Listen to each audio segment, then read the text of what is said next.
नमस्कार दोस्तों। नागा सन्यासी ये नाम सुनकर आप अपने दिमाग में एक ऐसे इंसान की तस्वीर बना सकते हैं जिसने अपने शरीर पर राख से श्रृंगार कर रखा है, वारंग की लंगोट पहन रखी है और अपने गले और हाथों में रुद्राक्ष की माला पहन रखी है। आइए जानते हैं आज के इस वीडियो में कि कौन है नागा सन्यासी और किस प्रकार एक नागा सन्यासी अपना जीवन जीता है और वे कौन कौन सी शर्तें और नियम है जिनका पालन करने के बाद ही एक इंसान नागा सन्यासी बन सकता है।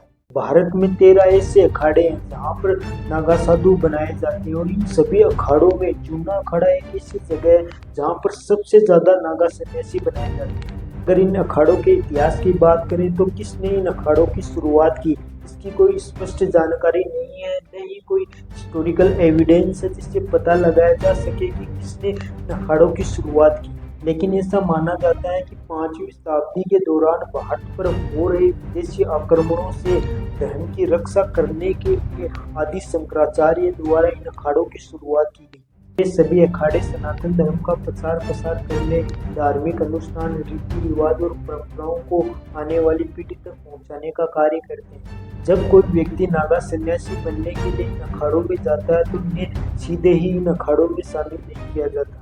अखाड़ा अपने स्तर पर पता लगाता है कि वह व्यक्ति क्यों नागा सन्यासी बनना चाहता है और क्या वह नागा सन्यासी बनने लायक है या नहीं। इन सभी के बारे में जानने के बाद ही उसे अखाड़े में शामिल किया जाता है। अखाड़े में शामिल होने के बाद उस व्यक्ति को 3 साल तक अपने गुरु की सेवा करनी होती है और इसके साथ ही उसे ब्रह्मचर्य की शिक्षा भी दी जाती है।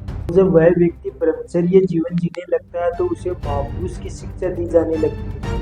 महापुरुष बन जाने के बाद उस व्यक्ति से अपना और अपने परिवार का पिंडदान करवाया जाता है ताकि वह अपने पुराने जीवन के सभी रिश्तों को भुलाकर एक नए जीवन की शुरुआत कर सके। इन सभी के बाद अखाड़े के आचार्य द्वारा उसका जनेऊ संस्कार किया जाता है और उसे सन्यासी जीवन की शपथ दिलवाई जाती है और यहीं से वह व्यक्ति एक नागा सन्यासी जीवन जीने लगता है। नागा सन्यासी बनने वाले व्यक्ति को राख, भगवान का कपड़ा और रुद्राक्ष की मालाएं दी जाती हैं जो इनके कपड़े होते हैं जिन्हें ये जीवन भर धारण करते हैं। इनकी दिनचर्या की बात करें तो यह सुबह ब्रह्म मुहूर्त में उठकर स्नान करते हैं। स्नान करने के बाद यह अपने शरीर पर राख से श्रृंगार करते हैं और यहीं से इनकी दिनचर्या शुरू होती है। ये दिन भर योग, ध्यान और हवन में लीन रहते हैं और जैसे ही शाम होती है यह भिक्षा मांगने चल पड़ते हैं।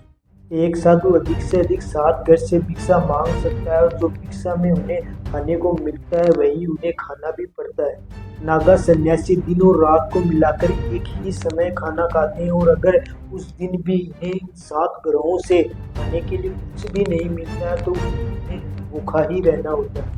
नागा सन्यासी कहीं भी स्थायी रूप से नहीं रहते, यह एक जगह से दूसरी जगह पर जाते रहते हैं, इसीलिए इनका पता लगाना कि यह कहाँ रहते हैं ये बड़ा ही मुश्किल है।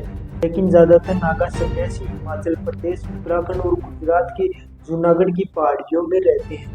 कुंभ के मेले के दौरान सबसे पहले शाही स्नान करने का अधिकार नागा सन्यासियों को ही है, क्योंकि ऐसा माना जाता है कि नागा सन्यासियों की आत्मा पवित्र होती है जिसके कारण उस जल में एक आध्यात्मिक ऊर्जा का प्रवाह हो जाता है। नागा साधुओं का जीवन इतना आसान नहीं होता जितना एक सामान्य इंसान का होता है। उन्हें जंगलों, गुफाओं और बर्फीली पहाड़ियों में अपना जीवन जीना होता है। हर कोई व्यक्ति इनकी तरह मोह माया को छोड़कर एकांत और ध्यान में अपना जीवन नहीं जी सकता, इसीलिए कहा जाता है कि हर कोई व्यक्ति नागा साधु नहीं बन सकता। तो दोस्तों ये थी नागा साधुओं के बारे में जानकारी। आपको ये कैसी लगी कमेंट करके जरूर बताना।